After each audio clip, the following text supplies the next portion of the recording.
would be empty, and it would be time to think about dinner. Not that there was anything to think about. She'd dumped some beans and vegetables into the crock pot when she'd gotten up, so that was taken care of. She absolutely loved her crock pot. She had 3 of them, one for the main meal, one for dessert, and one for soup. Because she'd read that beans were good for you, she made sure she ate at least a cupful every day in either the soup or her main meal. In some ways, she was a health food nut. Then she'd go and blow it by eating a pound of chocolate or a quart of ice cream while she watched television at night. As always, Lucy smiled as she slipped her one-of-a-kind drawings of the IBLs into individual plastic sleeves.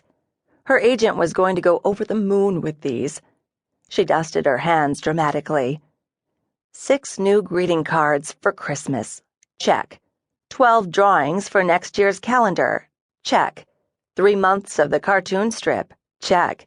Book proposal. Check. A whole year's worth of work condensed into one FedEx package. She should celebrate. Like that was going to happen. One last thing to do before heading up to the big house. The ugly big house. The hateful big house.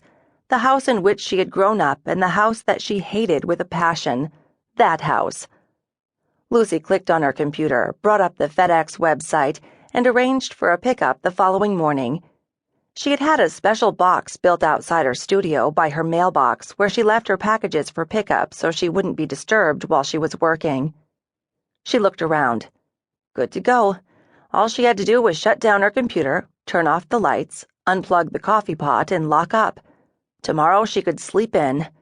She was technically now off work, so to speak, until the first of the year. Not that that meant she wouldn't work. She would. She'd just not be on a schedule.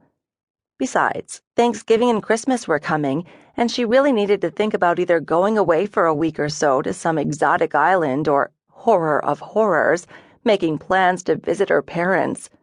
Even if it was only for a day or so.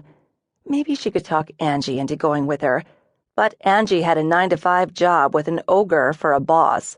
Scratch that idea. Lucy slipped on her windbreaker, gathered up her package, turned off the light, then locked the door. She walked down the path to the mailbox, which sat between 2 cedar trees that she always decorated for Christmas.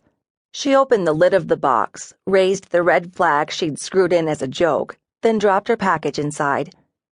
She gave the bell a swat just to hear the sound that Toby, the driver, always made when there was a package. Done. Lucy gathered her jacket close around her neck. The wind had really grown strong, and the leaves were swirling like mad. She wasn't sure, but she thought she heard the phone ring inside the studio. No point in going back. By the time she got there and got the door unlocked, the phone would have stopped ringing. Whoever it was would call back sooner or later. She trudged up the hill to the big house and let herself in. She smiled at the pleasant aromas that greeted her and realized how hungry she was. This was the moment when she always wished she had a real live pet instead of pets on paper to greet her. This was also the moment when she realized what a lonely life she led.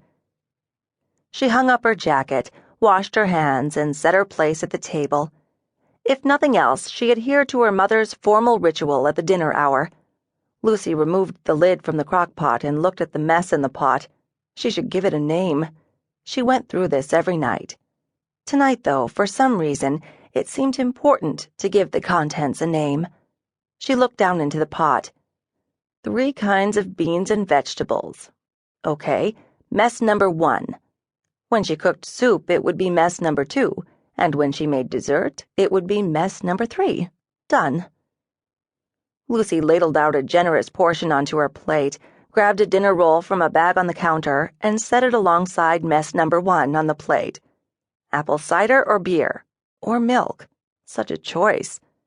She opted for the beer and reached for a glass.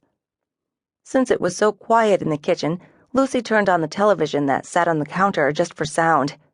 The early evening news. She flipped the channel, not wanting to hear or see the doom and gloom that seemed to make up the news these days. Seinfeld.